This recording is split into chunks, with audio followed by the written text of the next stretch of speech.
Hello everyone, welcome back to my channel. I go by One Chica Padre and you're watching Chief Stocks TV. So today what I'm going to be talking about is reparations, because people seem to think that people are not talking about this subject anymore, and I'm here to tell you that we just begun. There's a meeting coming up this month in June on the 29th, and there's still people who are in support of reparation. Now, there's a polls out there talking about people who oppose reparations, but I'm here to tell you those polls really doesn't mean anything in a country that is pretty much built its wealth off of racism, right? So do we really expect these polls to really show support of reparations? I don't think so. So those polls mean nothing.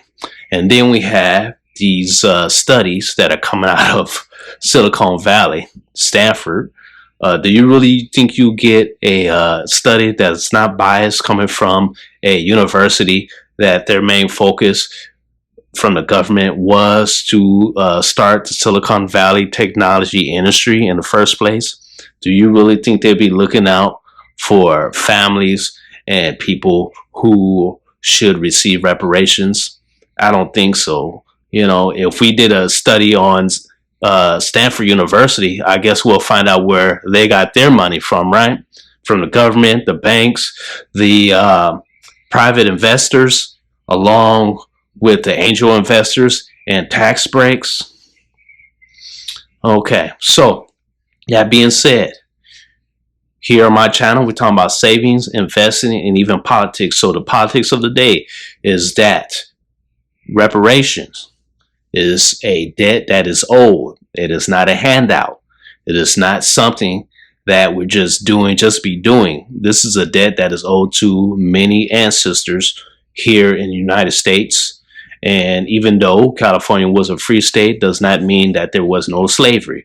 If that was the case, we would have laws like the fugitive slave laws, and also a very famous case known as the Dred Scott decision.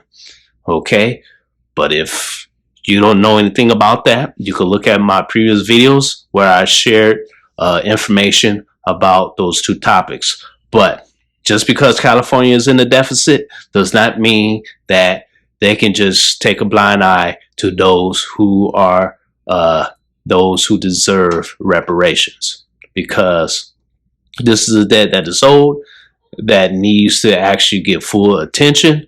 And if not, then I suggest that blacks, no matter if you're Republican, Democrat, Independent, you name it, we should hold the vote for a 2024 election until we actually get something done. Because I don't know about you, but I'm starting to realize that none of these political parties want to do anything for black people.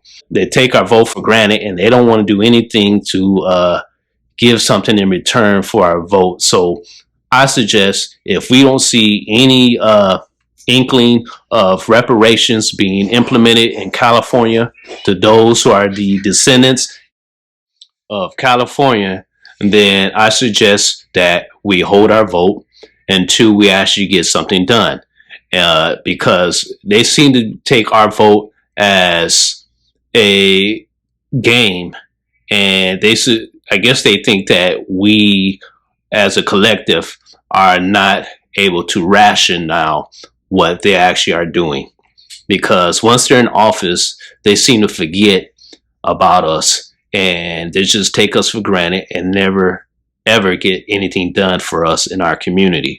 So I suggest hold the vote until they actually get something done for us, because many people are able to benefit from civil rights movement, and also through the amendments that were only given to free men, right? Those who were once slaves and now are free. And what I mean by that is that the civil rights movement, many legislation was put in place, but many of those legislations are being circumvented around, just like the amendments. And there was a time when legislation was actually given to black people, and now many other people are able to benefit from these legislations, meaning the Civil Rights Act, the Voting Act, Affirmative Action, 14th and 15th Amendment. Many people are able to benefit from these amendments that were only given to Black people who are now freed, and along with that, affirmative action that are no longer just for Black people, but for those who are women and also minorities. And the last time I checked, Blacks are not minorities because they were taken from a place against their will, or they were actually natives of this land. Unlike minorities that had the opportunity to leave one place and go to the next. So what do you guys think? Should we hold a vote in 2024, or should we just allow them to continue taking advantage of us as a collective, as a people? Put your comment down below, share this with family and friends, and become a subscriber, and make sure to destroy that like button. And just remember, there are two types of people in this world. There are smart people, and then there's wise people. Remember, smart people don't live that long. Wise people do. Why? Because smart people think they know everything, and wise people are constantly learning, staying abreast on the latest and newest information. So, figure out which one is you.